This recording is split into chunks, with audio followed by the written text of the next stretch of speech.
नमस्कार साथियों, सार्थक पहल बदलाव हमसे में पुनः एक बार आप लोगों का स्वागत है। और सार्थक पहल के माध्यम से आज मैं लेके आया हूँ सूक्ष्म जीव। सूक्ष्म आज का जो टॉपिक है पीएससी प्री के लिए, मेंस के लिए और विभिन्न प्रकार की जो प्रतियोगिता परीक्षाएं आयोजित होती है, चाहे स्टेट लेवल की हो या सेंट्रल लेवल की हो, सभी प्रतियोगी परीक्षाओं के लिए समान रूप से ये टॉपिक महत्वपूर्ण है। शुरुआत करते हैं सूक्ष्म जीव। सूक्ष्म जीव किसे कहते हैं? सूक्ष्म जीव। सूक्ष्म जीव हाँ, जिनको हम नग्न आंखों से नहीं देख सकते हैं, तो फिर काय से देखते हैं? सूक्ष्मदर्शी से। बिल्कुल सही है। तो वे जीव जिन्हें हम नग्न आंखों से नहीं देख सकते, उन्हें सूक्ष्मदर्शी यंत्र की सहायता से देखा जाता है। ऐसे जीवों को सूक्ष्म जीव कहते हैं। कहाँ पाए जाते हैं ये? उपस्थिति इनकी, सूक्ष्म जीवों की उपस्थिति कहाँ पर होती है? सूक्ष्म जीव कहाँ पाए जाते हैं? सरिता आप बता सकते हैं सूक्ष्म जीव कहाँ पाए जाते हैं? हेमलता, ऑनलाइन वाले बताएं जरा, सूक्ष्म जीव कहाँ पाए जाते हैं?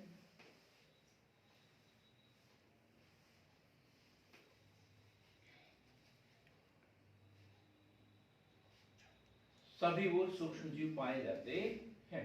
ठीक है, तो जल, वायु और मृदा।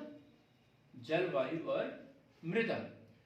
हम ये तो नहीं बोल सकते ना कि जैसे चट्टानों के अंदर 200 मीटर दूरी नीचे उधर सूक्ष्म जीव नहीं होते, जहां तक वायु है वहीं तक सूक्ष्म जीव होंगे।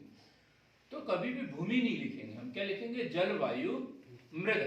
ये तीन बात तो सबको पता है, जल, वायु और मृदा। जल, वायु और मृदा। और कहाँ पाए जाते हैं? सिर्फ भोजन में भी, मतलब हाँ, ब्रेड वगैरह। हाँ, शरीर पढ़ाना पड़े सूक्ष्म जीव, तो यही तो पढ़ना है अपने। तो कहाँ? जीव जंतुओं के शरीर में, पेड़ पौधों में भी पाए जाते हैं। ठीक, ये सारे क्लियर हो गया ये। तो ये मृदा, जल, वायु, शरीर के अंदर अन्य प्रकार के प्राणियों एवं पादपों में पाए जाते हैं।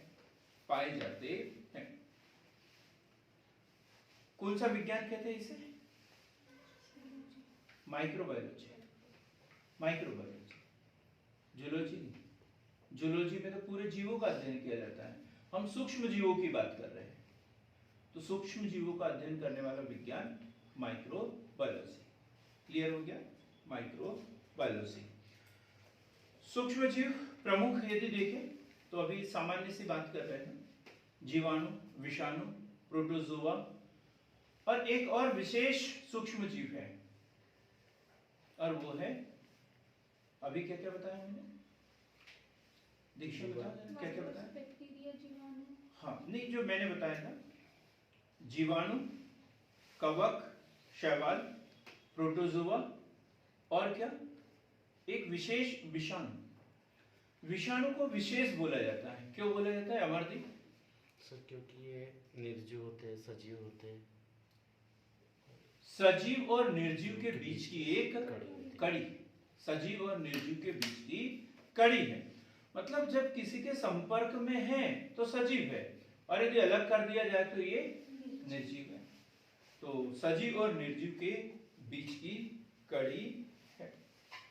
अब सबसे पहले हम पढ़ेंगे इसमें बैक्टीरिया, जीवाणु, बैक्टीरिया। सरल सा है, सबने पढ़ा है। किसने की है खोज? बैक्टीरिया की खोज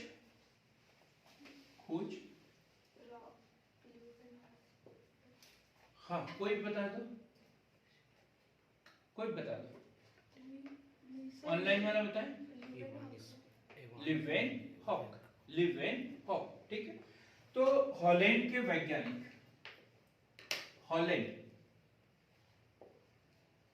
हॉलैंड के जीव विज्ञानी लिवेनहॉक इनके द्वारा, याद रखना, लिवेन हॉक। नाम ऐसे दिए जाते हैं 2-3 जो ऐसा लगता है कि हमने याद किया है। हमें सिर्फ ये देखना है कि ऑक्सीजन, हाइड्रोजन कहां से हमें इससे संबंधित है। ठीक, तो खोज हॉलैंड के जीव विज्ञानी लिवेन हॉक द्वारा, और एक नाम इनसे जुड़ा है, उन्होंने इसे डरकेंस नाम से सूचित किया था। क्या नाम बताया था इसका? डरकेंस। बैक्टीरिया को उन्होंने क्या बोला था? डरकेंस। डरकेंस नाम सूचित किया था। हॉलैंड के जीव विज्ञानी डरकेंस नाम से सूचित किया। क्या है इसमें? बैक्टीरिया में कोशिका भित्ति पाई जाती है या नहीं? मैथ्स वाली है सब इसमें, आप बायो वाले हैं ना? नहीं पाई जाएगी। नहीं पाई जाती है। कोशिका भित्ति की उपस्थिति को अत्यंत महत्वपूर्ण मानते हुए एरेनबर्ग ने इसे बैक्टीरिया नाम दिया। बैक्टीरिया नाम दिया। बैक्टीरिया नाम दिया। ठीक है, सबसे पहले खोज किसने की? लिवेन हॉक ने, और नाम क्या दिया उसने? डरकेंस। डरकेंस, ठीक है। और बैक्टीरियम या बैक्टीरिया नाम किसने दिया? बैक्टीरिया नाम किसने दिया? अभी नाम बताया मैंने, बैक्टीरिया नाम। कोशिका भित्ति की उपस्थिति को अत्यंत महत्वपूर्ण मानते हुए एरेनबर्ग ने इसे बैक्टीरियम या बैक्टीरिया नाम से सूचित किया। एक नाम और जुड़ा है इससे, वो है लुई पाश्चर। लुई पाश्चर क्या है? पाश्चर। लुई पाश्चर से संबंधित कुछ है क्या है? दूध का पाश्चुरीकरण कितने सेंटीग्रेड टेम्परेचर पे? 70 डिग्री सेंटीग्रेड पर दूध को लगभग 15 से, हाँ 7 से 15 से, मिनट है सेकंड है ना, इतना उसे गर्म करते हैं। तो उससे क्या हो जाता है? उसके जो सूक्ष्म जीव होते हैं, जो जीवाणु होते हैं, जो बैक्टीरिया होता है, वो खत्म हो जाता है। ये लुई पाश्चर ने बताया था। तो लुई पाश्चर का इससे संबंधित ये है, लुई पाश्चर ने बताया कि किण्वन प्रक्रिया में जीवाणु भाग लेते हैं। लुई पाश्चर ने क्या बताया? किण्वन प्रक्रिया में जीवाणु भाग लेते हैं। किण्वन प्रक्रिया में जीवाणु भाग लेते हैं। एक है रॉबर्ट कोच। इनका भी संबंध है इससे, रॉबर्ट कोच का भी संबंध है। क्या संबंध है इससे? रॉबर्ट कोच का क्या किया इन्होंने? रॉबर्ट कोच है मिला था। रॉबर्ट कोच कोई बीमारी की खोज की? टीबी है ना, टीबी। और टीबी कैसे होती है? ट्यूबरक्लोसिस नामक जीवाणु से होती है, बैक्टीरिया से होती है। तो सर्वप्रथम इन्होंने, रॉबर्ट कोच ने बोला कि ये क्या है? बीमारी फैलाने वाला है। ठीक, लिखेंगे इसे। रॉबर्ट कोच ने कई रोगों का कारण जीवाणुओं को बताया है। रॉबर्ट कोच ने कई रोगों का कारण जीवाणु को बताया है। जीवाणु को बताया है। तो 3-4 जीव विज्ञानी हमने इससे देखा। अब देखते हैं इसकी विशेषताएं क्या है। विशेषताएं कौन कौन सी विशेषताएं इसमें पाई जाती हैं? आकार कैसा होता है इनका? जीवाणुओं का आकार? हाँ प्रियंका बोल, लाइट पीछे होना। आकार कैसा होता है? नहीं पता? हाँ? सूक्ष्म होता है, सूक्ष्म है तो क्या कुछ होगा ही नहीं, उसका आकार नहीं होगा, नहीं, बेचारा वैसे लंबा चौड़ा गोल कुछ तो होगा। गोलाकार, बेलनाकार, हाँ, सिलेंडर। तो ये आकार कैसा होता है इसका? गोलाकार, छड़ाकार, गोल, छड़ और छड़ मतलब बेलनाकार, और कॉमा, कॉमा, कॉमा के आकार का, और सर्पिल। 4 तरीके से इसके आकार बताएं। गोलाकार, गोलाकार,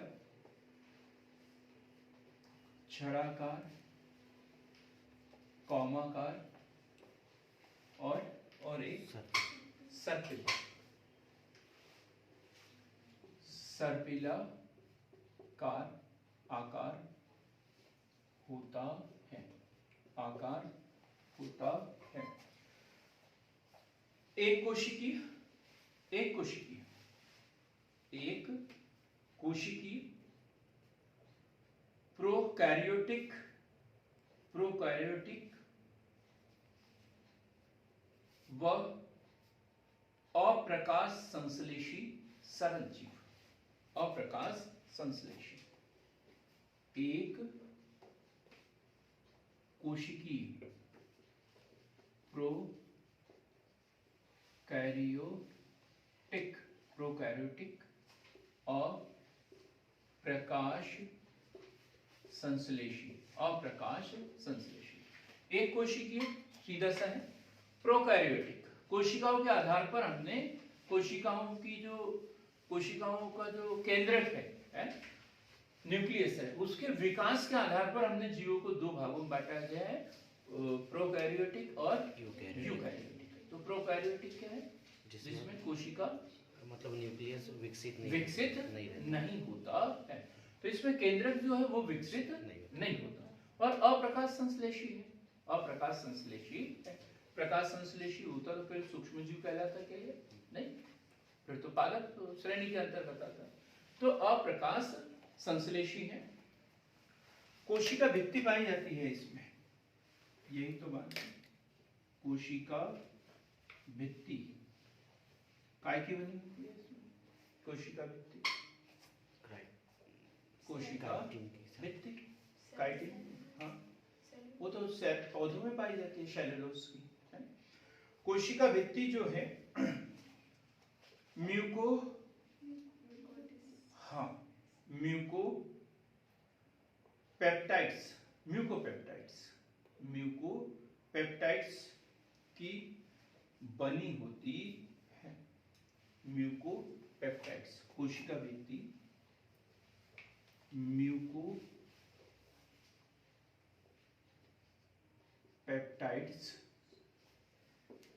की बनी होती है। तो इस आधार पर जो देखे तो ये लक्षण किसके नजदीक आ रहा है? ये पौधों के है। कोशिका भित्ति तो जो पादप सेल होती है उसमें पाई जाती है, ठीक। चूंकि ये एक कोशिकीय है, एक कोशिकीय है, इसलिए इसमें कोशिका भित्ति, ठीक। तो कोशिका भित्ति जो है म्यूकोपेप्टाइड्स की बनी होती है। कैसा होता है इनका पोषण? पोषण के आधार पर जीव पढ़ाना पड़ेगा।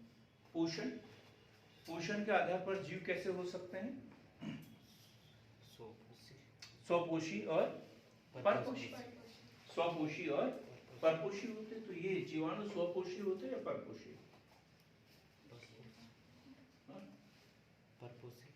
परपोषी होना चाहिए। तो जीवाणु स्वपोषी एवं परपोषी दोनों ही प्रकृति के होते हैं, दोनों ही प्रकृति के होते हैं। कारण क्या है? अब देखो, जबकि सभी प्रकार के जीवधारी परपोषी है, हमने पढ़ लिया, सभी प्रकार, जैसे मनुष्य परपोषी है, पौधों से या जीवों से अपना भोजन पोषण प्राप्त करता है। तो फिर ये स्वपोषी कैसे हो गए? जबकि इसमें ये भी नहीं है, ये कैसे अप्रकाश संश्लेषी है। तो फिर ये स्वपोषी कैसे हो गए? कोई कारण बता सकता है क्या? ऑनलाइन वाले, स्वपोषी कैसे हो गए ये? नहीं,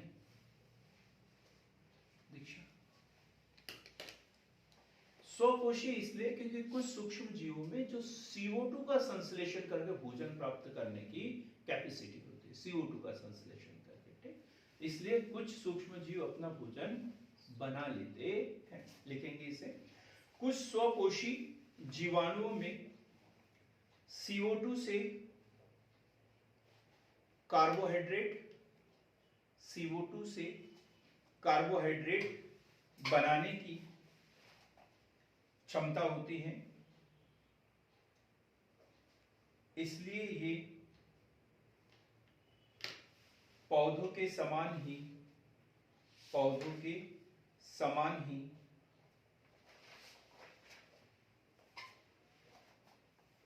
प्रोटीन संश्लेषण कर सकते हैं,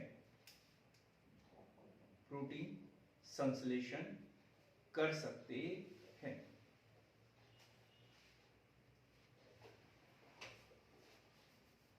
अब एक वैज्ञानिक का नाम है ग्राम।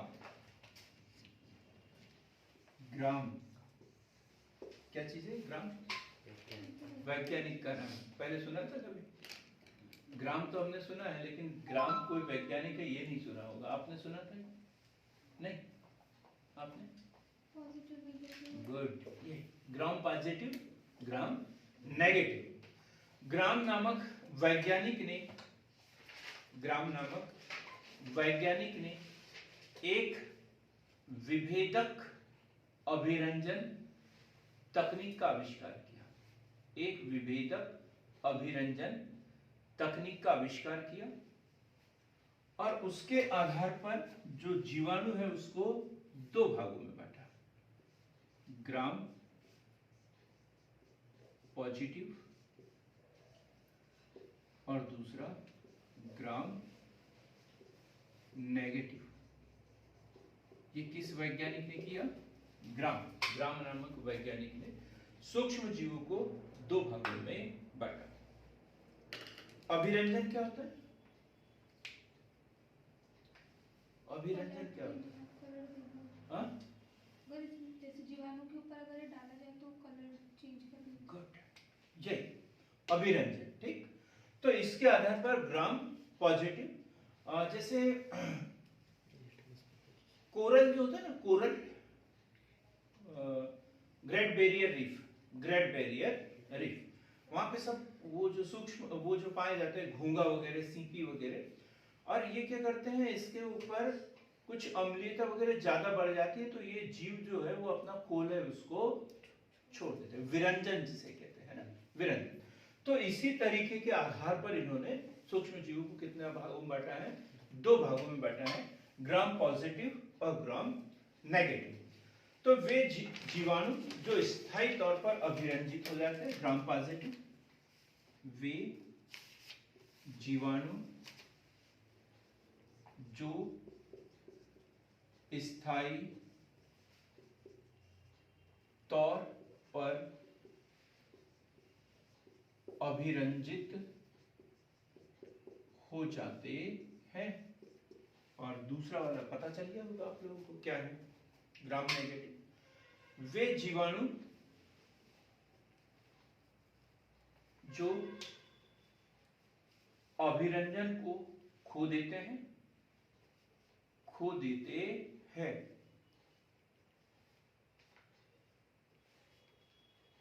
और धोए जाने पर क्या होगा? फिर जैसे कि जैसे कलर कर रहे हैं किसी चीज को, स्थायी और अस्थायी, तो ग्राम पॉजिटिव मतलब स्थायी रूप से हो गए और ग्राम नेगेटिव मतलब अस्थायी, ठीक। तो वे जीवाणु जो अभिरंजन खो देते हैं, धोए जाने पर अभिरंजन खो देते हैं, ठीक। कलर आ गया उसके ऊपर, फिर धोए, कलर उसका साफ कर दिया। अब जो जीवाणु है ये लाभदायक भी है और हानिकारक भी है। लाभदायक जीवाणु, ये क्वेश्चन अक्सर पूछा जाता है, लाभदायक जीवाणु, क्योंकि हमारे यहाँ जो है बात करते हैं हम काय की? कृषि, और कृषि में कौन सी? जैविक कृषि। तो जैविक कृषि की बात करें तो हम सीधी सी किसकी बात कर रहे हैं? इन जीवाणु की बात कर रहे हैं, इनका उपयोग करने की बात कर रहे हैं। कॉमर्शियली इनका उपयोग करने की हम बात कर रहे हैं। तो सबसे पहला जो उपयोग है इसका काय में, कृषि, कृषि में, कृषि में कोई नाम बता जरा, एक दो कृषि में उपयोग आने वाले सूक्ष्म जीव। हाँ?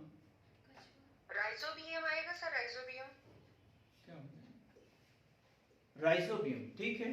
क्या है राइजोबियम, क्या करता है राइजोबियम? दलहनी पौधों के वृद्धि में सहायक होते हैं ये। नाइट्रोजन का स्तर। नाइट्रोजन दलहनी पौधों की वृद्धि में तो सहायक तो होते हैं, लेकिन साथ में क्या करते हैं, वायुमंडल के नाइट्रोजन को संचित करके उसे नाइट्रेट में बदल देते हैं। इसीलिए बोला जाता है कि फसल चक्रण वगैरह अति आवश्यक है, फसलों को बार बार बदल बदल के बोना चाहिए, ठीक है। राइजोबियम के अलावा एजेटोबैक्टर, स्यूडोमोनास है ना, स्यूडोमोनास, ऐसे कुछ सूक्ष्म जीव हैं जो बड़े लाभदायक होते हैं। तो राइजोबियम नामक जीवाणु ये हमने लिख लिया। फिर है दूसरा उपयोग, देखें डेयरी उद्योग में, डेयरी उद्योग, डेयरी उद्योग, डेयरी उद्योग में लैक्टोबैसिलस एक सूक्ष्म जीव, लैक्टोबैसिलस क्या करता है, दूध को दही में बदलने का काम करता है, लैक्टोबैसिलस, लैक्टोबैसिलस। यदि हमने दूध में ये डाल दिया, नींबू निचोड़ के डाल दिया, तो क्या दही बन जाएगा? वो क्या होता है उससे? खराब हो जाता है। तो उसके लिए हमें वो सूक्ष्म जीव डालना पड़ेगा, लैक्टोबैसिलस। तो क्या लिखा अपन ने, डेयरी उद्योग में दूध से दही, मठा, मक्खन, पनीर आदि बनाने में। फिर रेटिंग, रेटिंग, रेटिंग, टैनिन, ये शब्द हमें पढ़ना है। रेटिंग क्या होता है? रेटिंग, टैनिंग तो पता है, टैनिंग चमड़ा साफ करने, टैनिन चमड़ा साफ करने में है ना। रेटिंग, रेटिंग उद्योग, रेटिंग उद्योग, किसी को पता हो तो बता दो। रेटिंग उद्योग, रेटिंग उद्योग, जो रेशे होते हैं ना, रेशे, जैसे हम जूट की बात करें, पटसन की बात करें, खेतों से इसको निकाल लेते हैं, है? काट लेने के बाद इसका क्या करते हैं, जैसे जूट, जूट जो है वो पश्चिम बंगाल में होता है ज्यादा। क्यों होता है? क्योंकि वहां पर स्वच्छ जल उपलब्ध है। तो इसको पानी में डाला जाता है, सड़ाया जाता है, तो वो सूक्ष्म जीवों की अभिक्रिया होती है। तो वो रेशे निकालने की जो प्रक्रिया होती है, जो उद्योग होता है, वो क्या कहलाता है? रेटिंग, ठीक है। तो रेशों की रेटिंग उद्योग में जूट, पटसन आदि को पानी में सड़ाकर अलग किया जाता है। यह प्रक्रिया रेटिंग कहलाती है, रेटिंग कहलाती है। सूक्ष्म जीव का नाम है क्लास्ट्रीडियम, क्लास्ट्रीडियम। उद्योग का नाम क्या है? सूक्ष्म जीव का नाम क्लास्ट्रीडियम, क्लास्ट्रीडियम, क्लास्ट्रीडियम और ब्यूटीरियम, ब्यूटीरिकम, ब्यूटीरिकम, क्लास्ट्रीडियम, ब्यूटीरिकम। तो रेटिंग उद्योग में, रेटिंग उद्योग समझ में आ गया ना, जो जूट, पटसन वगैरह है, पानी में सड़ाकर इनके रेशे अलग करने की जो प्रक्रिया होती है, वो रेटिंग कहलाती है। और रेटिंग में कौन सा सूक्ष्म जीव? क्लास्ट्रीडियम, ब्यूटीरिकम, ये सूक्ष्म जीव काम में आता है। अब है टैनिंग, टैनिंग अभी बता दिया अमरदीप ने, है ना। टैनिंग क्या होता है? चमड़ा साफ करना, चमड़ा साफ करना, टैनिंग। चर्म उद्योग में चमड़े से रोम को हटाने की प्रक्रिया टैनिंग कहलाती है, और यह भी सूक्ष्म जीवों द्वारा ही संभव है।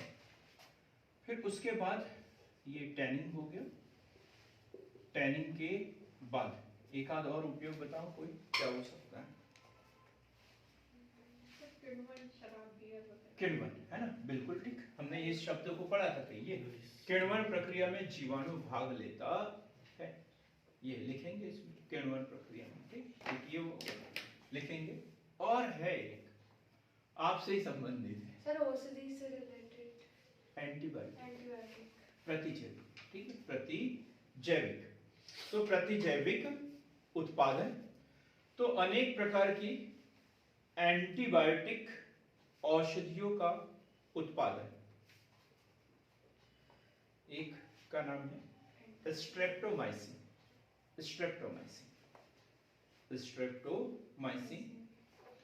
प्रतिजैविक बनाने में स्ट्रेप्टोमाइसिन प्रीसियास का प्रयोग किया जाता है। स्ट्रेप्टोमाइसिन, ठीक है।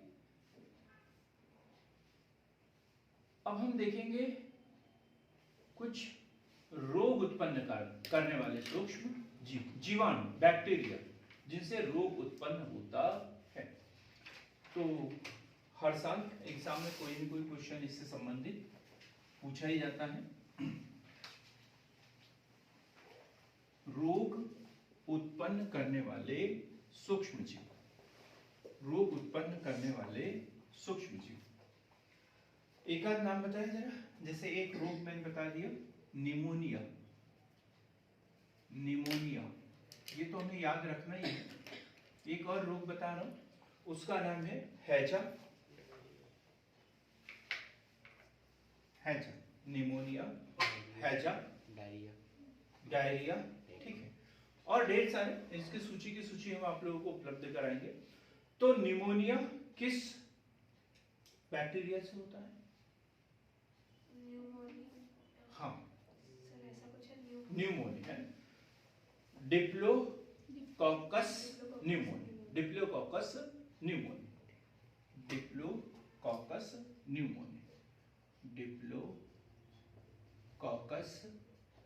न्यूमोनिया, ठीक, निमोनिया जिसे कहते हैं। और हैजा, तो मक्खी से पता है क्या नाम हमको? Good, vibrio cholerae.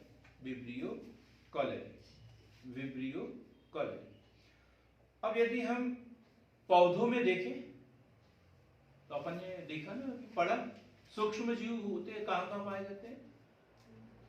मृदा, वायु में, जल, सजीवों के शरीर। और सजीवों में पेड़ पौधे भी आते हैं, उसमें भी ये पाए जाते हैं। तो क्या पाए जाते हैं तो सिर्फ लाभ ही पहुंचाने के लिए है? नहीं, पोषण भी प्राप्त करते हैं, बीमारियों से ग्रसित भी उसे करते हैं। तो नींबू का क्रैकर रोग, पौधों में देखें तो नींबू का क्रैकर रोग किस सूक्ष्म जीव से होता है? नींबू का क्रैकर रोग। ये तो याद रखिए कि बैक्टीरिया से होता है, ये तो हमें पता ही होना चाहिए। लेकिन और बैक्टीरिया का नाम भी पूछा जाए तो वो है ज़ैंथोमोनस सिट्री।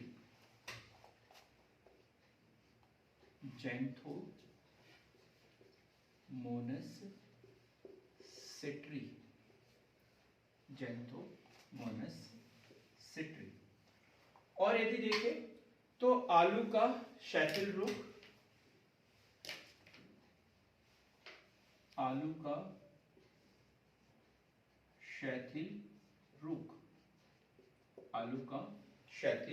रोग, और ये होगा स्यूडोमोनास सोलेनेसीरम। मोनास सोलेने सीरम। तो देखो ये विभिन्न प्रकार से हानिकारक तो है, क्योंकि देखो इसमें मनुष्यों में बीमारियां कौन सी, निमोनिया, हैजा। पौधों में देखा तो नींबू का क्रैकर रोग, आलू का सैथिल रोग। जंतुओं में भी बीमारियां होती होगी, उसको भी देख लेते हैं। जंतुओं में इससे कौन कौन से बीमारियां होती है। तो एंटीनोमाइकोसिस रोग, एंटीनोमाइकोसिस रोग क्या होता है, ये क्या रोग है ये, एंटीनोमाइकोसिस रोग। किसी ने पढ़ा ऑनलाइन वाले?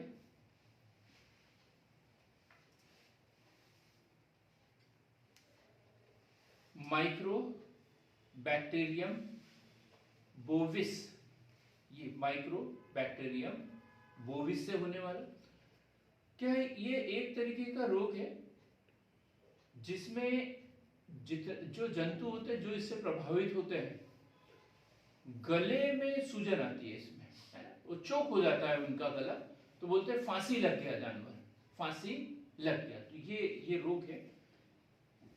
अगला भेड़ का एंथ्रेक्स रोग, भेड़ का एंथ्रेक्स रोग, भेड़ का एंथ्रेक्स रोग। अमरदीप इसको इधर कर निकाल लो, यहाँ पीछे कर दो, बड़ा दिक्कत हो रही है। भेड़ का क्या क्या देखा हमने, जीवाणु, जीवाणु में की खोज जो है हॉलैंड के जीव विज्ञानी ल्यूवेन हॉक द्वारा डरकेंस के रूप में, और उसके बाद में इसका नाम किसने दिया, फिर से बोलो क्या नाम दिया था, एलेनबर्ग, और उसने नाम क्या दिया था, बैक्टीरिया। लुई पाश्चर किण्वन प्रक्रिया में जीवाणु भाग लेते हैं। रॉबर्ट कोच, इन्होंने बोला कि इससे विभिन्न प्रकार की बीमारियां भी फैलती है, और विभिन्न प्रकार की बीमारियों को देखा अपन ने, कौन कौन सी इनके द्वारा बीमारियां फैलाई जाती हैं। तो मनुष्यों में भी होती है, पौधों में भी होती है, और जंतुओं में भी इससे बीमारी होती है। अब हम दूसरा जो है सूक्ष्म जीवों का दूसरा जो घटक है वो है कवक। कवक, इससे संबंधित भी क्वेश्चन पूछे जाते हैं। कल परसों भी पढ़ा था हमने कवक, क्या खासियत है कवक की, अमरदीप कवक में क्या पढ़ा अपन ने, कवक के विषय में कोई बता दे, कवक किस कलर का होता है कवक, रंगहीन होता है, रंगहीन होता है, ठीक, सफेद होता है। क्या मतलब, इसमें प्रकाश संश्लेषण वाला जो गुण है वो नहीं पाया जाता, अपन ने पढ़ा कवक के अंतर्गत, ठीक। कवक विज्ञान की वह शाखा जिसमें कवक का अध्ययन किया जाता है, क्या कहलाता है, माइकोलॉजी।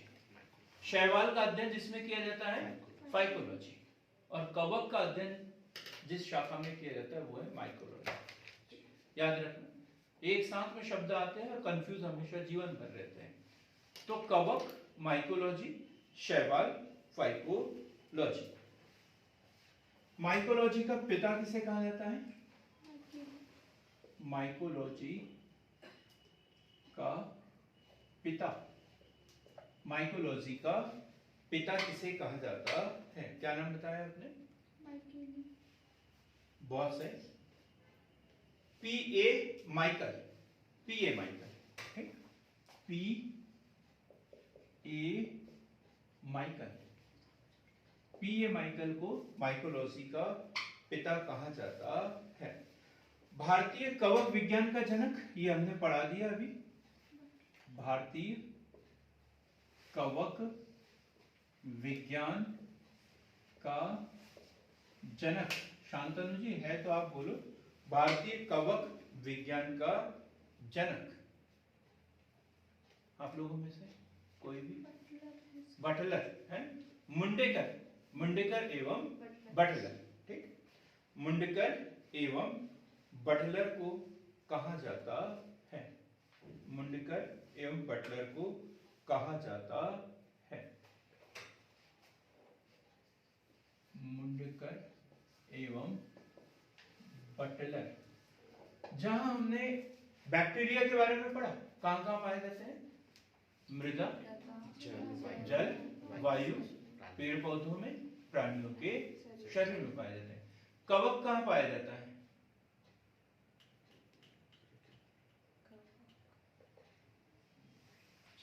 कवक, तो कवक जो है जल, थल, वायु, जल, थल, वायु, मतलब ये भी सर्वव्यापी है। विशेषताएं यदि देखें तो कवक का शरीर कैसा होता है? विशेषताएं, कवक का शरीर थैलस होता है। क्या होता है? थैलस। कवक का शरीर पत्ती पेड़ थैलस होता है। बड़ा सरल सा है। प्रियंका आप बता। अमरदीप तो एकदम सही बोल रहे हैं। सर नहीं पता? दिख थैले के जैसा, हाँ? किसके जैसा? सब बेग जैसा, थैले जैसा। थैले जैसा। घर में विज्ञान बनता है क्या अपने? और हमने तो यही पढ़ा था। थैलस होता है। थैलस इसका मतलब है पार्ट्स में डिवाइड होता है। पार्ट्स में क्या? इसे लिखेंगे, अच्छे से लिखेंगे। मूल रूप, तड़, जड़, तना, पत्तियां उपस्थित नहीं होती है। एक पार्ट होता है बस, ठीक। तो अलग अलग नहीं होता है ये।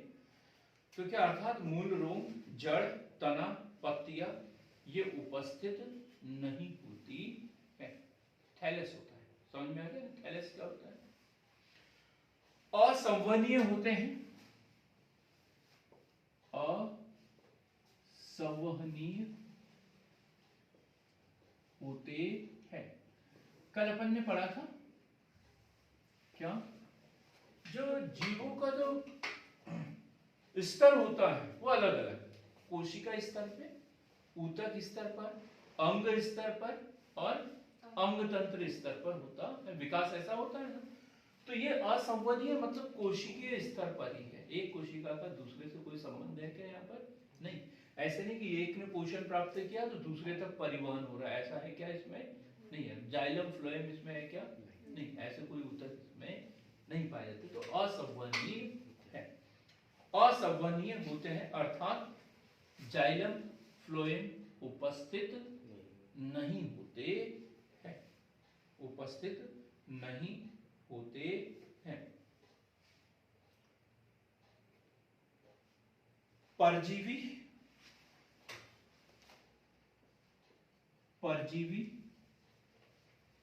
मृतोपजीवी, मृतोपजीवी, परजीवी, मृतोपजीवी व सहजीवी के रूप में, सहजीवी के रूप में विकसित होते हैं ये। सहजीवी के रूप में, सहजीवी के रूप में एक आध उदाहरण सहजीवी का, लाइकेन, शैवाल के साथ में, शैवाल के साथ में पीएससी में क्वेश्चन पूछा था मेंस में लाइकेन का। फिर मैंने जो बॉटनी वाली मैडम है उससे पूछा, मुझे नहीं पता लाइकेन क्या है। ऐसा हो जाता है। तो परजीवी, मृतोपजीवी व सहजीवी के रूप में। कैसे ज्यादा विकसित कहाँ होंगे? ऐसे उजाले में, अंधेरे में? डार्कनेस में, ठीक। बहुत बढ़िया, बहुत बढ़िया। लिखेंगे ये नम, छायादार एवं अंधेरे स्थानों में तेजी से वृद्धि करता है। नम, छायादार एवं अंधेरे स्थानों पे तेजी से वृद्धि करते हैं। तेजी से वृद्धि करते हैं। दीक्षा आपसे क्वेश्चन पूछते हैं। ये 100 पोशी है क्या है? ये कवक दोनों दोनों है। कैसे दोनों? एक बार टिफिन मंगा लेते हैं कहना घर में, और एक बार खाना खाने के लिए चल जाते हैं, दोनों हो गया कहना है ना? सर परपोषी, परपोषी। देखो यहाँ क्या लिखा आपने, परजीवी, मृतोपजीवी, मृतोपजीवी भी तो परजीवी है, और सहजीवी मतलब दूसरों के साथ में रह के ही तो उससे पोषण प्राप्त कर रहा है। कहीं लिखा गया? हमने शुरुआत इसकी इसी से की कि ये प्रकाश संश्लेषण नहीं करते, पहली शुरुआत में ही बताया ना, तो फिर तो स्वपोषी हो ही नहीं सकते। लिखेंगे इसमें क्लोरोफिल उपस्थित नहीं होता, क्लोरोफिल उपस्थित नहीं होता, अपना भोजन बनाने में समर्थ नहीं है या असमर्थ है। तो फिर भोजन प्राप्त कहां से करते हैं? मृत शरीरों से, मृत शरीरों से। ठीक, लिखेंगे मृत कार्बनिक पदार्थों पर निर्भर होते हैं, मृत कार्बनिक पदार्थों पर निर्भर होते हैं। अब इनकी कोशिका भित्ति, कोशिका भित्ति, कोशिका भित्ति काय की बनी होती है? काइटिन है। लिखेंगे कवक की कोशिका भित्ति काइटिन की बनी होती है, काइटिन की बनी होती है, और इसमें संचित भोजन को, संचित भोजन को क्या कहते हैं? संचित भोजन को ग्लाइकोजेन, ग्लाइकोजेन, ग्लाइकोजेन कहते हैं, ग्लाइकोजेन कहते हैं। अब इसका उपयोग देखें हम, उपयोग और हानि दोनों देखेंगे। तो सबसे पहले देखते हैं उपयोग, उपयोग बताया जरा काय के रूप में उपयोग होता है इसका? भोजन, भोजन के रूप में, ईस्ट वगैरह ये तो पढ़ा ना, जैसे आपने बताया था ब्रेड वगैरह बनाने में, तो ये यही। ठीक है, तो भोजन के रूप में अनेक कवकों में प्रोटीन तथा विटामिन पाया जाता है। एक चीज मैं भोपाल से मंगाता हूँ, मोदी जी कहां से मंगाते हैं? विदेश से मंगाते हैं, मशरूम है। तो मशरूम अनेक कवकों में प्रोटीन तथा विटामिन पाए जाते हैं, इसलिए इन्हें भोजन के रूप में खाया जाता है, जैसे मशरूम, जैसे मशरूम। ठीक, तो पहला उपयोग हुआ भोजन के रूप में, भोजन के रूप में। देखो बड़े सरल से सवाल हम पढ़ रहे हैं, लेकिन यही मेंस में यदि क्वेश्चन बन जाते हैं तो लिखने में हमारी हालत खराब हो जाती है कि उसे सिस्टमेटिक कैसे लिखना है। भोजन के रूप में, क्यों? क्योंकि इसमें प्रोटीन विटामिन पाया जाता है, जैसे मशरूम। इसके बाद देखा हमने प्रतिजैविक एंटीबायोटिक बनाने में, प्रतिजैविक बनाने में, प्रतिजैविक बनाने में, एंटीबायोटिक बनाने में।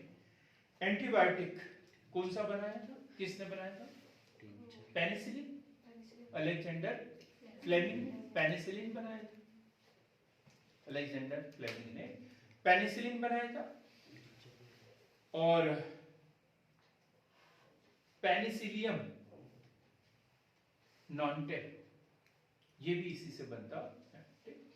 फिर मृदा में उर्वरता, मृदा का उपजाऊपन, मृदा में उर्वरता, मृदा में उर्वरता बढ़ाने में।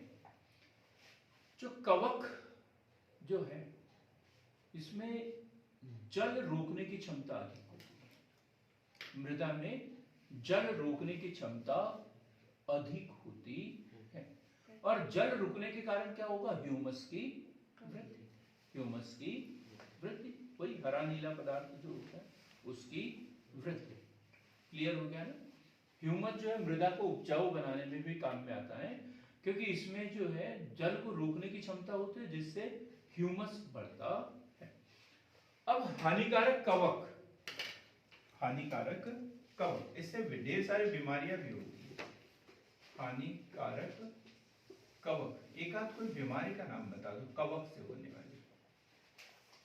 कवक से होने वाली दमा, ठीक, अस्थमा है, अस्थमा या दमा, बहुत बढ़िया, अस्थमा या दमा। एस्परजिलस, एस्परजिलस फ्यूमिगेट्स, एस्परजिलस फ्यूमिगेट्स, ये कवक का नाम है और इससे होने वाली बीमारी कौन सी है? दमा या अस्थमा। दूसरी कोई बीमारी बताओ जो बड़ी फेमस है?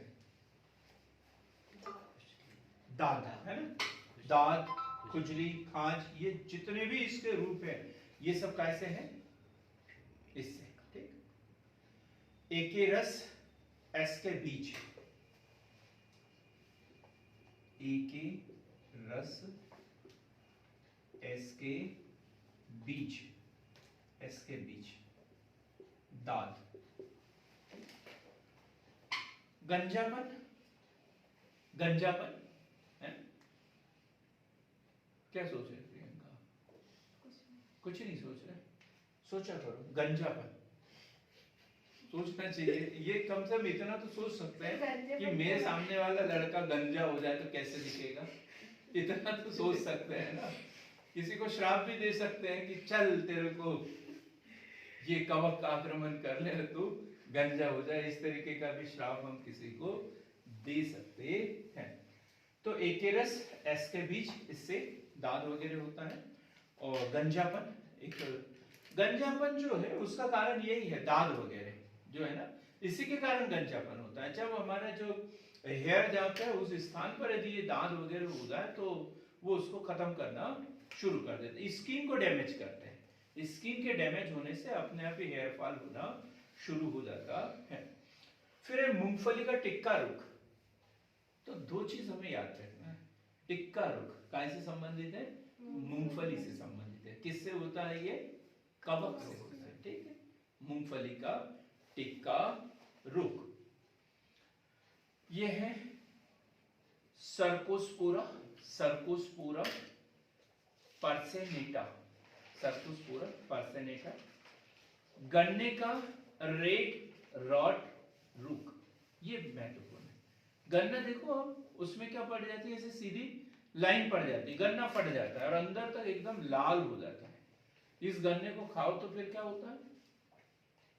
वो जो लाल जो गन्ना है उसको यदि हम लोग खा ले तो क्या हो जाता है? जो स्क्रैच टाइप आ जाते हैं, स्क्रैच टाइप आ जाते हैं, तो समझ जाओ कि वो कितना खतरनाक है। वो आक्रमण करते हैं हमारे शरीर के ऊपर, जो कवक है वो, ठीक। तो गन्ने का रेड रॉट रूक। तो हमने देखा क्या, कवक, कवक विज्ञान जिसे माइकोलॉजी कहते हैं और इसके जनक कौन है? पीए माइकल। भारतीय कवक विज्ञान का जनक मुंडकर एवं बटलर। कवक की विशेषताएं देखिए तो इनका शरीर थैलस होता है, अर्थात तना, पत्तियां आदि में विभाजित नहीं होता है। असंवहनीय होते हैं, अर्थात इसमें जाइलम फ्लोएम जो टिश्यू है वो नहीं पाए जाते हैं। परजीवी के रूप में देख सकते हैं, मृतोपजीवी के रूप में, वह सहजीवी के रूप में, लाइकेन के रूप में भी देखा गया है। और ये जो है मृत सड़े गले पदार्थों से अपना पोषण प्राप्त करते हैं। नमी युक्त जगह पे, अंधेरे वाले जगह पर ये अपना विकास बहुत अच्छे से कर लेते हैं।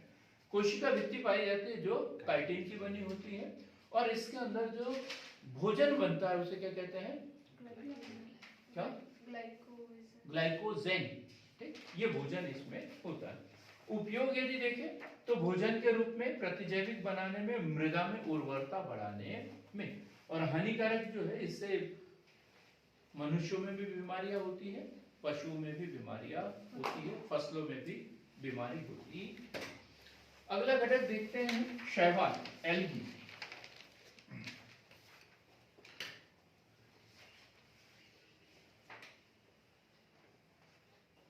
हाँ बता लो, एक मिनट। गन्ने का रेड रॉट रोग, कोलेस्ट्रोट्राइकम, कोलेस्ट्रोट्राइकम नामक कवक से। गन्ने का रेड रॉट रूट, कोलेस्टोट्राइकम। कवक का नाम क्या है? कोलेस्टोट्राइकम। अब हम पढ़ेंगे शैवाल। शैवाल एलबी, ठीक। क्या मतलब होता है शैवाल का? अर्थ क्या होता है? कोई बता दे, ऑनलाइन वाले बता दीजिए। शैवाल समुद्री घास। क्या मतलब, क्या अर्थ लेते हैं इसका? समुद्री घास। शैवाल का अर्थ है समुद्री घास। और क्या कहते हैं इस विज्ञान को? फाइकोलॉजी।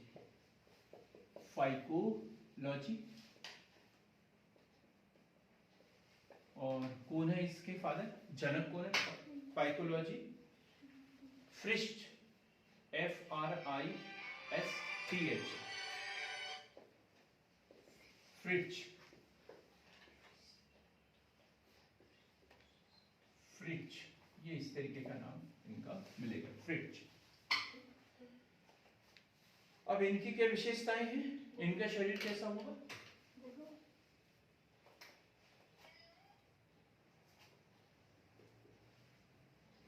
विशेषताएं, शरीर थैलस है इनका, शरीर थैलस होता है। अब अर्थात लिखने की जरूरत नहीं है, पता है आप लोगों को। अर्थात क्या? मूल रूम, जड़, तना, पसिया उपस्थित नहीं होती है। कैसे होंगे ये? असंवहनी, असंवहनी अर्थात जाइलम फ्लोएम उपस्थित नहीं होता। ये दो विशेषताएं जो सीधी कवक से मिलती जुलती है। कवक में भी यही होता है, शैवाल में भी यही होता है। फिर अंतर क्या है दोनों में? क्लोरोफिल का। कवक में क्लोरोफिल नहीं पाया जाता है, इसमें क्या पाया जाता है? क्लोरोफिल पाया जाता है। और संवहनी होते हैं। और क्या? क्लोरोफिल, क्लोरोफिल पाया जाता है। क्लोरोफिल पाया जाता है, क्लोरोफिल पाया जाता है तो फिर प्रकाश संश्लेषण की क्रिया करेंगे। क्लोरोफिल होता है अर्थात प्रकाश संश्लेषण की क्रिया करते हैं, और प्रकाश संश्लेषण की क्रिया करते हैं तो क्या होंगे फिर ये? स्वपोषी। स्वपोषी होते हैं, स्वपोषी होते हैं, स्वपोषी होते हैं। प्रकाश संश्लेषण की क्रिया करते हैं अतः स्वपोषी होते हैं। कोशिका भित्ति, कोशिका भित्ति,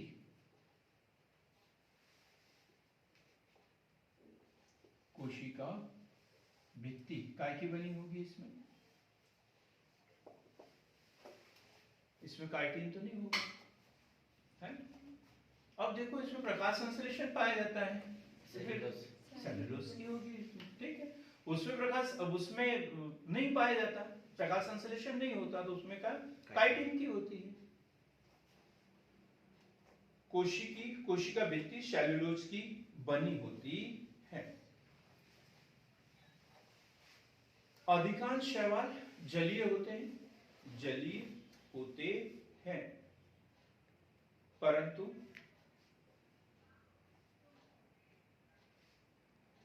कुछ शैवाल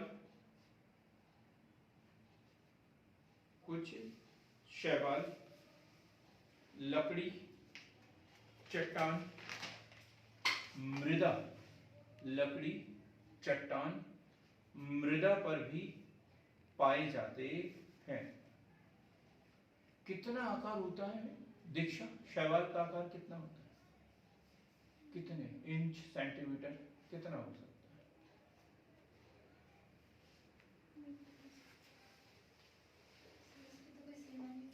हाँ?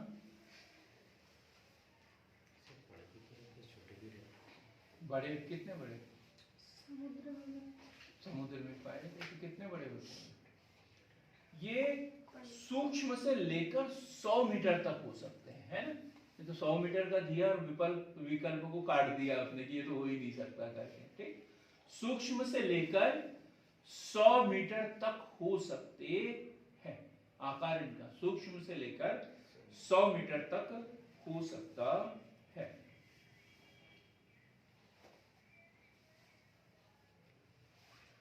शैवालों के 3 समूह हैं। शैवालों के समूह, शैवालों के समूह मतलब 3 वर्गों में इसे विभक्त किया है। तो सबसे पहला है रोडोफाइटा। रोडोफाइटा क्या होता है? रोडोफाइटा, एक है रोडोफाइटा, दूसरा है फियोफाइटा। फियोफाइटा,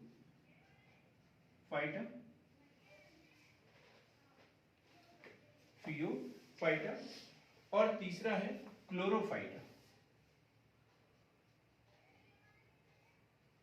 क्लोरोफाइटा क्या? Rhodophyta, phaeophyta, chlorophyta. रोडोफाइटा लाल रंग का, रंगीन होते हैं, रंगीन। तो रोडोफाइटा लाल रंग का। लियोफाइटा भूरे रंग का। क्लोरोफाइटा होगा नीले रंग का, हरे रंग का है। क्लोरोफाइटा हरे रंग का। क्लोरोफाइटा क्लोरोफिल होता है इसलिए क्लोरोफाइटा, और किस रंग का? हरे रंग का। तो रोडोफाइटा लाल रंग का, फियोफाइटा भूरे रंग का और क्लोरोफाइटा हरे रंग का होता है। क्या उपयोग है इसका? क्या उपयोग है इसका? उपयोग, हाँ बताइए। बैकुंठ सर आप बताइए शैवाल के उपयोग।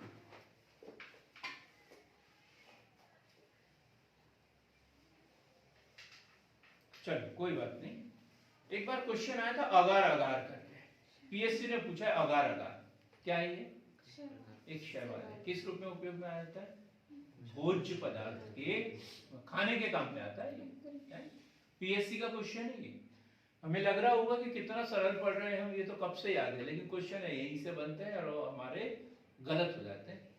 इसलिए एकदम सरल चीज को बहुत शिद्दत के साथ पढ़ना पड़ता है, क्योंकि इसी में के क्वेश्चन हमारे गलत होते हैं। तो भोजन के रूप में शैवालों में कार्बोहाइड्रेट तथा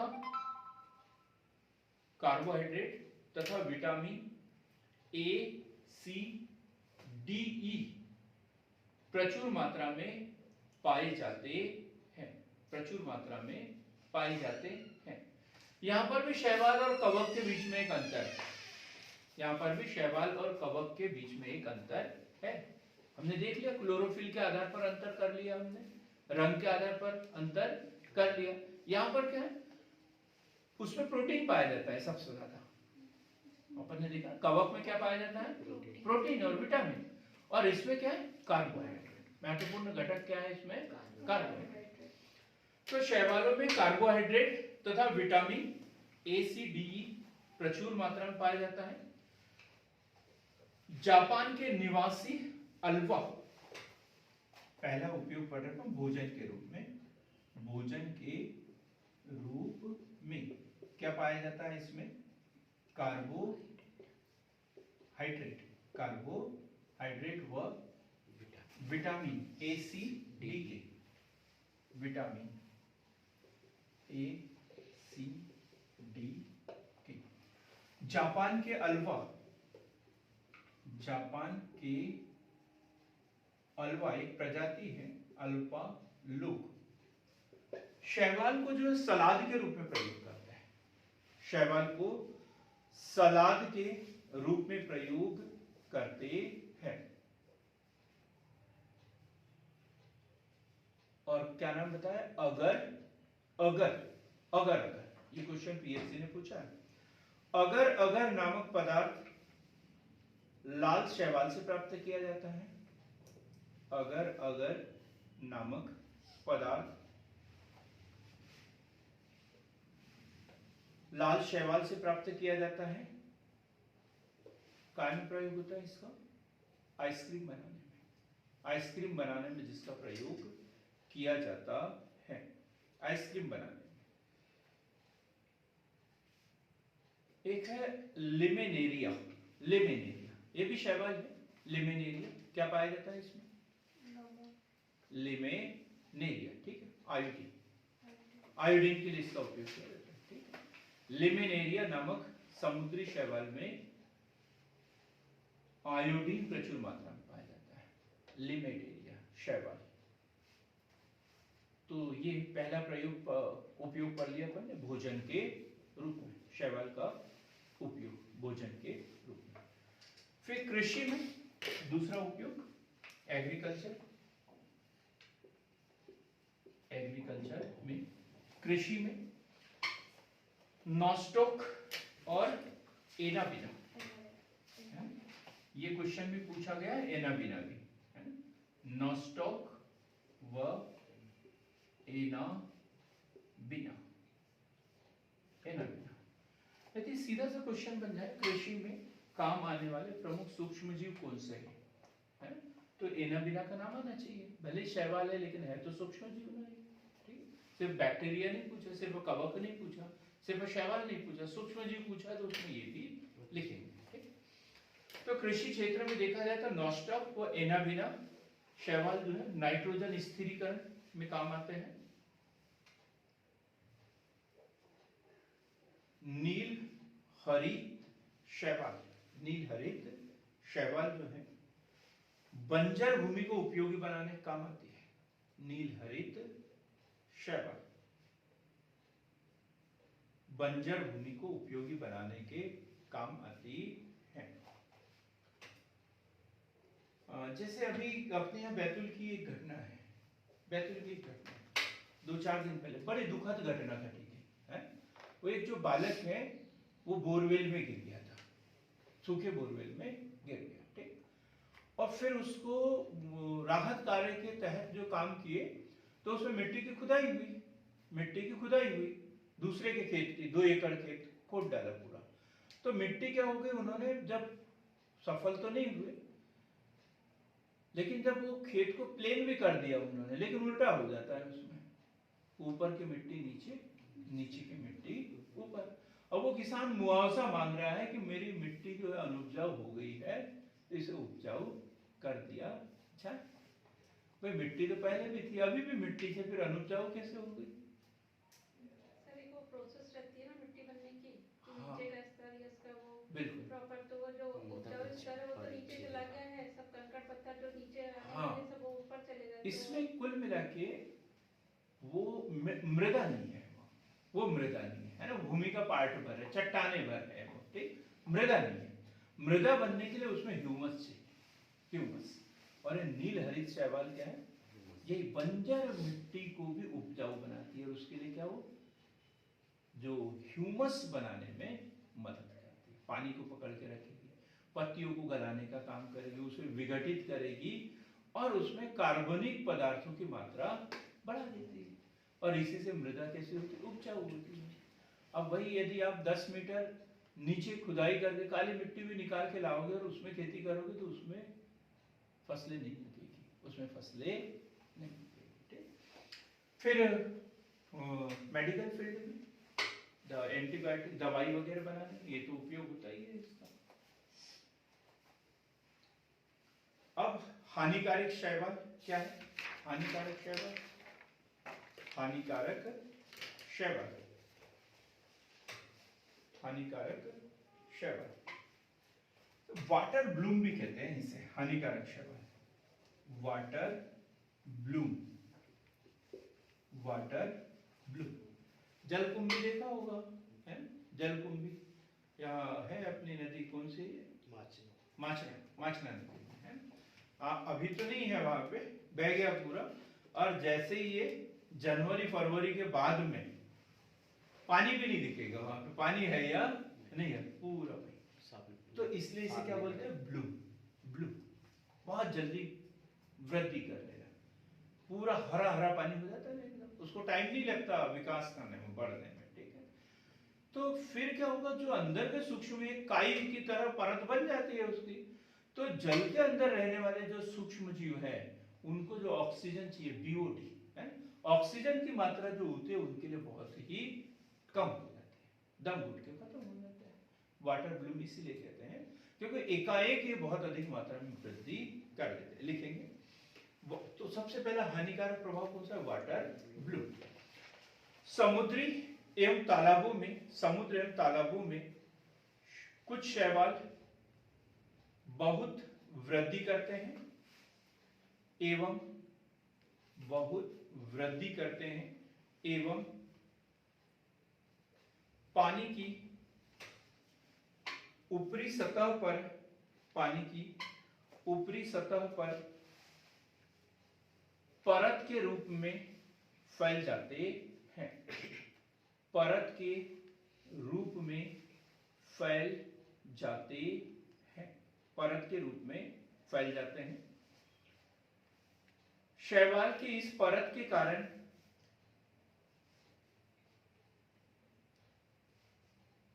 शैवाल की इस परत के कारण पानी के अंदर रहने वाले जीवों एवं पौधों तक सूर्य का प्रकाश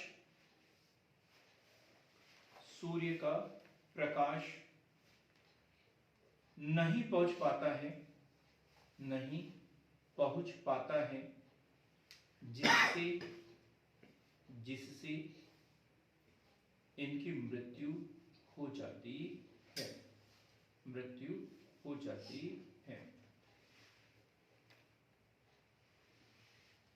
चाय में रेड डस्ट रोग, चाय का रेड डस्ट रोग, ये बीमारियां उत्पन्न करने में, चाय का रेड डस्ट रोग। जो पाइपलाइन होती है ना, पीने का जो पानी जो जाता है, पाइपलाइन फट जाते हैं, इतना अधिक शैवाल उसमें हो जाता है कि उससे पानी को भी दूषित करते हैं, हमें बीमारियां तो होती है, पाइप भी खराब हो जाते हैं। लिखेंगे कुछ शैवाल विषैली प्रकृति के होते हैं, विषैली प्रकृति के होते हैं, जो पीने योग्य पानी को विषैला कर देते हैं। और लास्ट में क्या बताए, पाइपलाइन में वृद्धि करके उसे क्षति पहुंचाते हैं, पाइपलाइन में वृद्धि करके उसे क्षति पहुंचाते हैं। अब हम बात कर रहे हैं प्रजीव गण, प्रजीव गण, बड़ा अच्छा नाम दिया मैंने, प्रजीव गण। दूसरा नाम किसी को पता है क्या इसका, प्रजीव गण? जी अमृत, लाइकेन, प्रजीव गण, प्रोटोजोआ, प्रोटोजोआ, ये पढ़ लेंगे क्या, प्रोटोजोआ, हम क्या बोलते हैं इसे, प्रजीव गण, प्रोटोजोआ। किसने दिया इसका नाम, प्रोटोजोआ का नाम? एनीवन, कोई बता सकता है, ऑनलाइन ऑफलाइन? प्रोटोजोआ किसने दिया नाम? अमृत, आपने नहीं दिया, पता है मुझे, मैं पूछ रहा हूँ किसने दिया? सरिता, हमें क्या पता, कहना हम तो बैतूल में रहते हैं, विदेशी लोग नाम देके चल जाते, कहना कुछ भी, और हमारे पीछे मर देते हैं, तुम याद करो, तुम याद करो करके। तो ये नाम दिया है गोल्डफस, गोल्डफस। नामकरण, नामकरण किसने किया है इसका, गोल्डफस, गोल्डफस नामक जीवित है। विटेकर, विटेकर क्या किया था इसने, विटेकर ने वो नाम दिए थे, वर्गीकरण, वर्गीकरण के सबसे मान्यता प्राप्त वर्गीकरण उसी का, विटेकर का, ठीक। तो प्रोटिस्टा वगैरह इसमें जो वर्गीकरण किया है उसी ने किया। तो व्हिटेकर ने इन्हें प्रोटिस्टा जगत में रखा, प्रोटिस्टा जगत में रखा, क्योंकि यह एक कोशिकीय एवं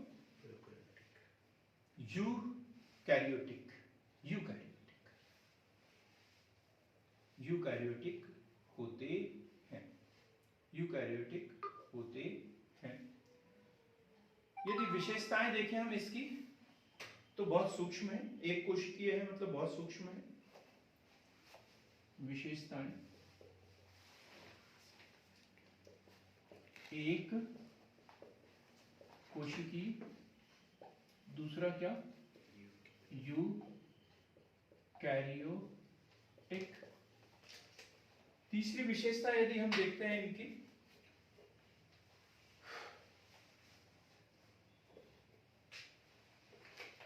एकल होते हैं, एकल, समूह में नहीं मिलते हैं। कैसे मिलते हैं? एकल, एकल भी मिलते हैं, समूह में भी मिलते हैं, लेकिन बाकी जो कवक वगैरह ये सब समूह में रहते हैं, लेकिन ये एकल। तो अधिकांशतः प्रजीवगण एकल होते हैं, एकल होते हैं। परजीवी एकल तो होते हैं, साथ में क्या, परजीवी प्रवृत्ति, परजीवी प्रवृत्ति, परजीवी प्रवृत्ति, परजीवी प्रवृत्ति के होते हैं, अर्थात अपना भोजन स्वयं नहीं बना सकते हैं। श्वसन कैसे करते हैं ये? श्वसन,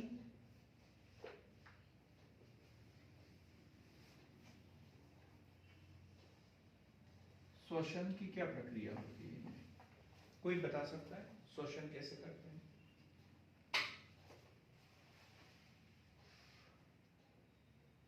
ऑनलाइन वाले, श्वसन क्रिया, दीक्षा नहीं, विसरण, विसरण हमने देखा, ये वर्ग पढ़ा अपन ने, सूक्ष्म रोम छिद्र पाए छोटे छोटे, है ना, और उसी से वायु वगैरह लेते लेते अलग से कोई अंग है क्या इसमें श्वसन है? नहीं, विसरण। ठीक है, तो प्रजीवगण में श्वसन क्रिया विसरण के माध्यम से होती है। अलैंगिक एवं लैंगिक दोनों प्रकार का जनन होता है। क्या हमेशा ये हानिकारक ही होते हैं? तो प्रोटोजोआ ये लाभ भी है इसके। कोई बताएंगे लाभ कौन कौन से हैं? ये तो बड़ी कठिन बात कर दी क्या ना, कि रावण या दुर्योधन, दुर्योधन की क्या अच्छाई थी, है ना? दुर्योधन की क्या अच्छाई थी? कोई बता सकता है क्या अच्छाई थी उसमें? एक आध कोई? मित्र, परम मित्र, ठीक, मित्रता का यदि किसी से सीखना है तो किससे सीखना है? दुर्योधन से, है? दुर्योधन और कर्ण से सीखना है कि उसने मित्रता करते समय ये नहीं देखा जाति पाति ऊंच नीच का भेदभाव नहीं किया था उसने, ठीक। और दूसरा क्या है, उसकी एक वो अपने आप को बलिष्ठ मानता था और मानना भी चाहिए। तो वो चाहता तो अंतिम युद्ध के समय किसी दूसरे को चुन सकता था, कमजोर को चुन सकता था, नकुल को, सहदेव को, किसी को भी चुन सकता था, लेकिन उसने किसको चुना? भीम को चुना। तो एक योद्धा की ये निशानी है, ये दुर्योधन से सीखना चाहिए कि हमें लड़ना किससे? कमजोर से नहीं लड़ना है, लड़ो तो किसी बलिष्ठ से, शक्तिशाली से लड़ो। तो ये भी बात हम दुर्योधन से प्रेरित हो सकते, प्रेरणा ले सकते हैं। पटवारी पटवारी की तैयारी सब लोग कर रहे हैं, सॉरी मैं आपको कुछ नहीं बोल रहा, एमपीएससी की तैयारी, आईएएस की तैयारी, ये करना, तो ये इसके लिए हम दुर्योधन से सीख ले सकते। तो लाभ क्या है इसके? तो जैसे अपन ने पढ़ा ना, बंद घड़ी, बंद घड़ी भी दिन भर में 2 बार सही समय बताती है। तो वैसे दुनिया में कोई भी चीज फालतू नहीं है, कहीं ना कहीं कुछ ना कुछ उसका उपयोग है। फालतू तब तक है कोई भी चीज, कब तक, जब तक हमें उसका उपयोग नहीं पता।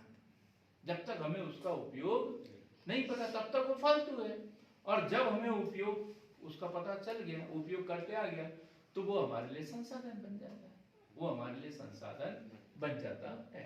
तो इसमें भी लाभ है। लाभ यदि देखें तो गंदे पानी के अपशिष्ट पदार्थों का विघटन कर देते हैं।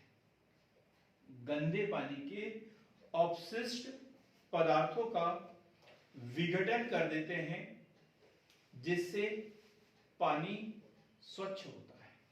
पानी स्वच्छ होता है, वही तो भोजन है उसका, है? जैसे भैंस है, भैंस के ऊपर गोच है और उसके ऊपर एक कौवा। कौवे का फायदा है ना, वो गोच खा रहा है उसके ऊपर, वो भले उसको अपने मतलब से बैठा है वहां पे, लेकिन फायदा तो मिल रहा है भैंस को। तो ऐसे ये क्या करता है, गंदे पानी के अपशिष्ट पदार्थों का अपघटन कर देते हैं, जिससे पानी स्वच्छ होता है। दूसरा लाभ देखें, सेम इसी के जैसा, इसी से मिलता जुलता है। ये तालाबों एवं जलाशयों में उपस्थित जीवाणुओं का भक्षण करते हैं, जीवाणुओं का भक्षण करते हैं।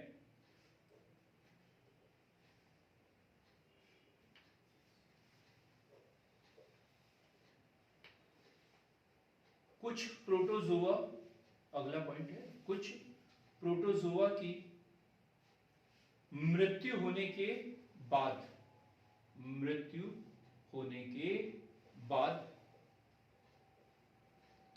समुद्र की तली में बैठ जाते हैं। समुद्र की तली में बैठ जाते हैं, जिससे समुद्र में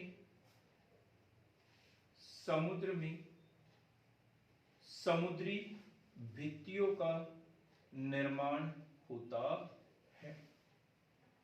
समुद्र में समुद्री भित्तियों का निर्माण होता है। ठीक है, ये सामान्य से लाभ है इनके। अब हम देखेंगे इसके हानियां क्या है। तो विभिन्न प्रकार के रोग उत्पन्न करते हैं, जैसे मलेरिया कैसे होता है? गलत जवाब, मच्छर से होता है। मच्छर से कभी मलेरिया नहीं होता, फैलाता है मच्छर को, प्रोटोजोआ से होता है। तो प्रोटोजोआ कौन सा? प्लाज्मोडियम। ठीक, मलेरिया जो होगा प्लाज्मोडियम नामक प्रोटोजोआ से।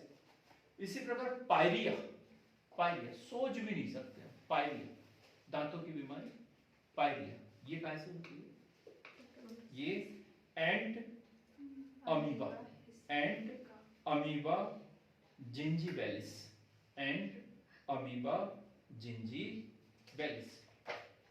पायरिया। क्लियर हो गया है? नाम इसमें हम ऐड करेंगे। और अब अंतिम जो विभाजन है और वो है वायरस, विषाणु। हम अंत में इसलिए पढ़ रहे हैं क्योंकि ये विशेष है, इसलिए विषाणु बोलते हैं। विशेष है ये, तो इसलिए विषाणु बोलते हैं। और जीवित और मृत के बीच की एक कड़ी है। जीवित और मृत के बीच की एक कड़ी है। विषाणु का अर्थ क्या होता है? जैसे शैवाल का पढ़ा ना अपन ने, शैवाल का अर्थ क्या पढ़ा? समुद्री घास। विषाणु का अर्थ क्या होता है? बस शुरुआत है। विष। विषाणु लैटिन भाषा का शब्द है जिसका अर्थ होता है विष। विषाणु लैटिन भाषा का शब्द है जिसका अर्थ होता है विष। अर्थ क्या होता है? विष। बताइए, ये कौन है इसके खोजकर्ता? ये वानिस्की खोजकर्ता खोज करता इवानोवस्की। कैसे खोज की थी इन्होंने? जैसे वो एक है ना मटर के दाने वाला, मटर का उपयोग करके उसने जेनेटिक्स वाली बात की थी, है ऐसे इसने कहा। हाँ बोले, तंबाकू, गुड, बहुत बढ़िया है। तंबाकू की पत्तियों पर पाए जाने वाला मोजेक है ना, इसका अध्ययन किया और ये बताया कि ये जीवाणु नहीं है, ये क्या है, विषाणु है करके, है ना। नहीं तो पहले जीवाणु ही समझ रहे थे इसको, ठीक। तो इवानोवस्की नामक वैज्ञानिक ने सर्वप्रथम वायरस की खोज की। उन्होंने बताया कि तंबाकू की पत्तियों में होने वाले मोजेक रोग का कारण वायरस है। अब इसकी विशेषताएं यदि हम देखें, अन्य विशेषताएं देखते हैं। विशेषताएं तो पहली विशेषता तो सर्वविदित, सबको बता दिया, क्या, जीवित व मृत, जीवित या मृत, सजीव या निर्जीव के बीच की एक कड़ी, सजीव व निर्जीव के बीच की कड़ी। सजीव व निर्जीव के बीच की इसलिए क्योंकि ये निर्जीव है, लेकिन जैसे किसी सजीव के संपर्क में आते हैं ये जीवित हो जाते हैं, पोषण प्राप्त करने लग जाते हैं। जैसे अभी कोविड-19 वायरस, हम ये नहीं बोल सकते खत्म हो गया, कभी खत्म हो ही नहीं सकता वायरस। यदि 50 साल तक यदि ये टेबल पे पड़ा रहे तो पड़ा रहेगा, मृत रहेगा, और जैसे ही हमारे शरीर के संपर्क में आएगा वो सांस लेना शुरू कर देगा, वृद्धि भी करेगा, सब कुछ करेगा, ठीक। तो ये सजीव व निर्जीव के बीच की कड़ी है। विषाणुओं का शरीर कोशिकीय संरचना प्रदर्शित नहीं करता। अभी तक देखा हमने जीवों का विकास कोशिकीय स्तर पर, टिश्यू स्तर पर, अंग तंत्र, ये सब पढ़ा, लेकिन इसमें कोशिकाओं के स्तर पर भी विकास नहीं होता। और जब कोशिकाएं नहीं है तो फिर क्या नहीं है, इसमें श्वसन नहीं कर सकते, श्वसन भी नहीं करता, ठीक। इसलिए तो मृत है, क्योंकि ये श्वसन नहीं करता। बाकी सभी श्वसन करते हैं, चाहे जीव जंतु हो, पेड़ पौधे हो, जो जीवित है, सजीव है, वो श्वसन करते हैं, लेकिन ये श्वसन नहीं करता। लिखेंगे तो कोशिकीय संरचना का प्रदर्शन नहीं करता, ये श्वसन नहीं करते हैं, श्वसन नहीं करते हैं। वृद्धि प्रक्रिया भी नहीं होती इसमें, गुणन होता है सिर्फ वृद्धि, वो भी शरीर पर अपने आप में वृद्धि करते हैं क्या, ये नहीं, वृद्धि प्रक्रिया नहीं होती है। अब कुछ करते ही नहीं है, मतलब वृद्धि भी नहीं करते, श्वसन भी नहीं करते, तो फिर पोषण उत्सर्जन ये भी नहीं होता। पोषण उत्सर्जन जैसी क्रियाओं का अभाव होता है, और ये सारी क्रियाएं काय में पाई जाती है, सजीवों में पाई जाती है, और सजीवों में जो होने वाली क्रियाएं हैं ये इसमें नहीं पाई जाती, इसलिए इसे क्या बोलते हैं, निर्जीव। लेकिन एक दूसरा पक्ष भी है, जैसे ही हमारे बॉडी पर आ गया, किसी भी पूरी प्रक्रिया, श्वसन भी करेगा, सब कुछ करेगा, तो इसलिए क्या बोला जाता है, इसे सजीव और निर्जीव के बीच की स्थिति। अब सजीवता के लक्षण क्या है? अब सजीवता के लक्षण, ये तो निर्जीव होने के पढ़ लिया अपन ने कि कुछ भी नहीं। अब सजीव होने के लक्षण देखें तो ये ताप के प्रति संवेदनशील है, टेम्परेचर के प्रति संवेदनशील है, ताप के प्रति संवेदनशील है। ये अम्ल व क्षार है ना, अम्ल व क्षार, सॉरी अम्ल व प्रोटीन, अम्ल व प्रोटीन के बने होते हैं। अम्ल भी लिखेंगे, न्यूक्लिक एसिड व प्रोटीन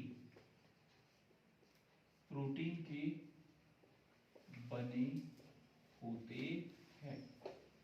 न्यूक्लिक एसिड वो प्रोटीन के बने होते हैं।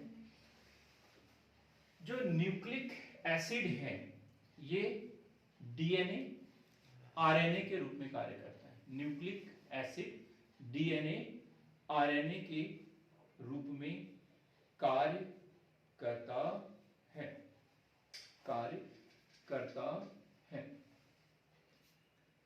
सजीव कोशिका में प्रवेश करने पर वृद्धि भी करते हैं।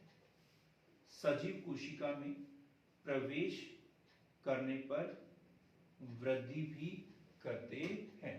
तो विशेषताएं हमने दोनों प्रकार से पढ़ी, सजीव होने की भी और निर्जीव होने की। निर्जीव होने की क्या पढ़ी कि ये वृद्धि नहीं करते, पोषण उत्सर्जन नहीं होता, मतलब श्वसन नहीं करते, श्वसन नहीं करते, उत्सर्जन नहीं करते हैं।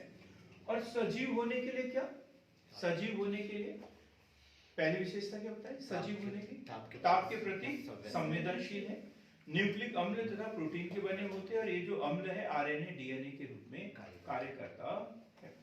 और सजीव कोशिका में प्रवेश करने पर ये वृद्धि भी करते हैं।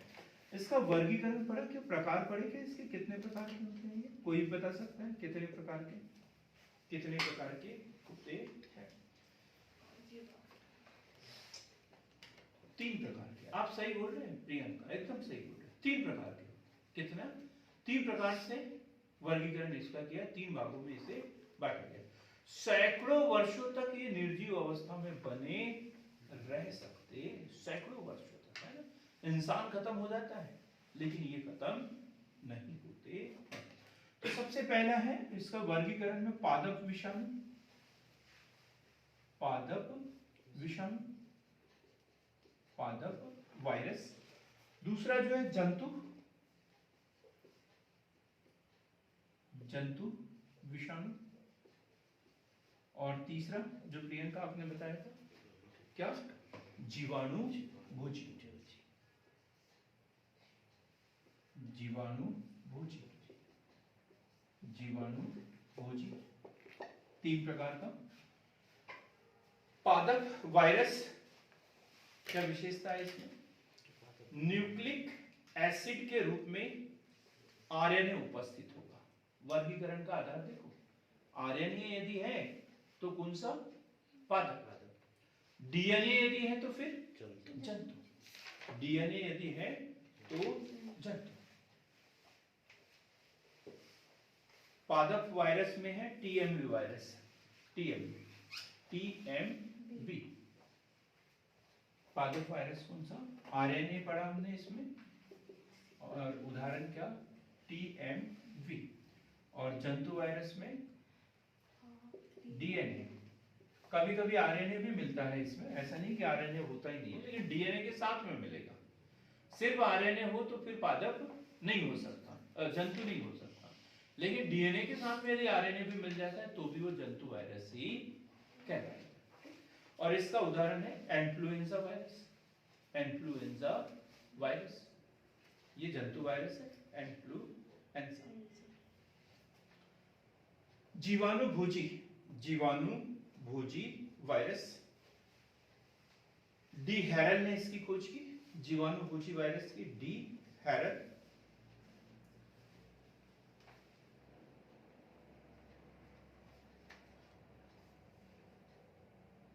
T2 इसका उदाहरण है, T2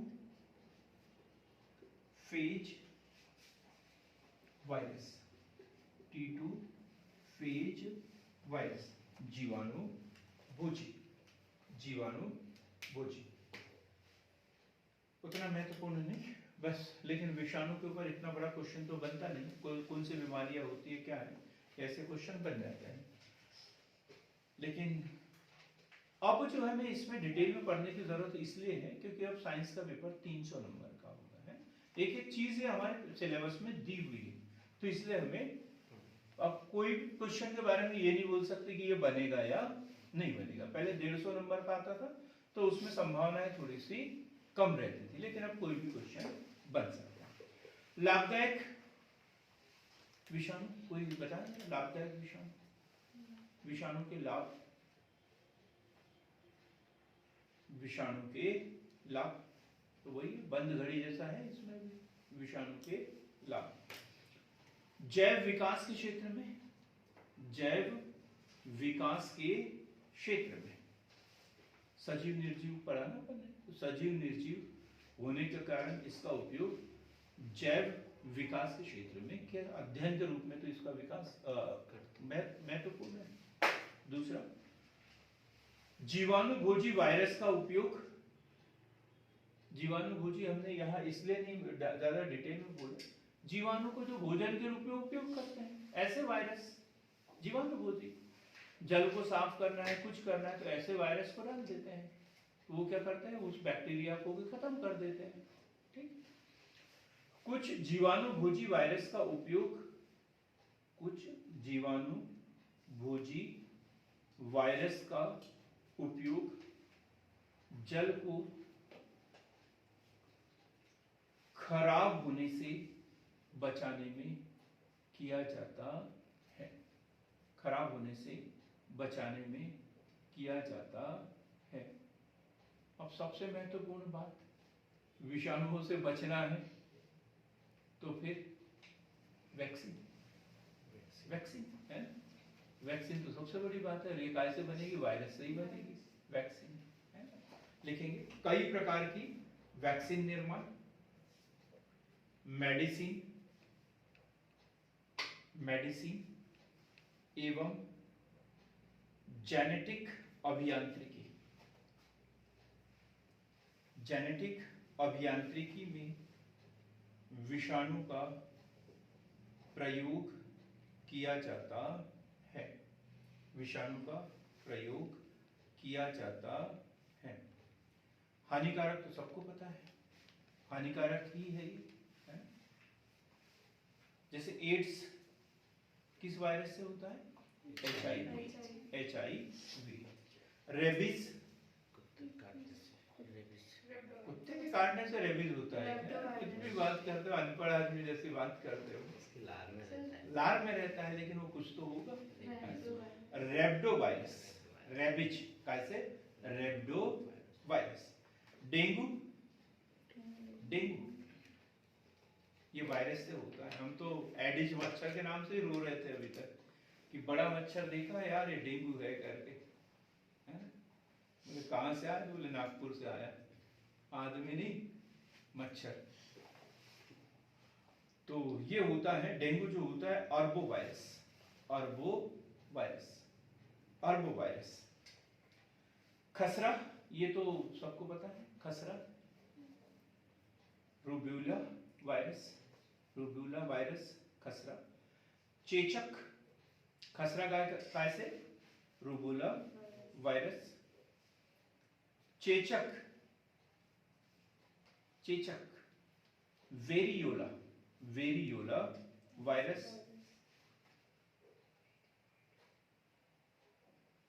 तंबाकू का मोजेक रोग, अपन ने शुरू में लिख लिया, पादप विषाणु, पादप वायरस में लिखा ना TMV, TMV, TMV। जब हम छोटे थे पढ़ते थे तब ये फुल फॉर्म पढ़ते थे इसका, TVS का, TVS, टकला वेरी स्मार्ट, ऐसे फुल फॉर्म पढ़ते रहते थे। तो ये है TMV, इसका फुल फॉर्म बनाओ जरा, कोई क्या बनाएगा। दीक्षा आप मत बताना क्योंकि पहले ही हंस रहे हो आप। सर हमारे क्या, टकला मोर स्मार्ट, टकला मोर स्मार्ट है ना, पर ये TMV है ना यार। टाटा का मूवी चलो ठीक है, हम भी बता देते हैं। Tobacco mosaic virus, TMV, tobacco mosaic virus. एक है पोटैटो मोजेक, जो आलू की बीमारी, पोटैटो मोजेक, पोटैटो मोजेक। और ये बीमारी होती है potato x virus, potato x virus से। तो विभिन्न प्रकार की बीमारियां जो होती हैं वो वायरस से होती है। तो 5 वर्ग हमने पढ़े सूक्ष्म जीवों के, जीवाणु, कवक, शैवाल, प्रोटोजोआ और वायरस। सबके हमने विशेषताएं पढ़ी, जनक मतलब किसने इसका पता लगाया वो भी हमने पढ़ा, और इसके लाभदायक प्रभाव कौन कौन से, हानिकारक प्रभाव कौन कौन से हैं, ये भी हमने पढ़ने की कोशिश की। अगला जो वीडियो होगा वो हमारा कोशिका से संबंधित होगा। कोशिका, कोशिकांग, कोशिका के प्रमुख घटक कौन कौन से हैं, जंतु कोशिका, पादप कोशिका, साथ ही इसमें जो पोषण होता है वो किस तरीके से होता है। तो हमारे चैनल को लाइक कीजिए, शेयर कीजिए, सब्सक्राइब कीजिए। बहुत बहुत धन्यवाद।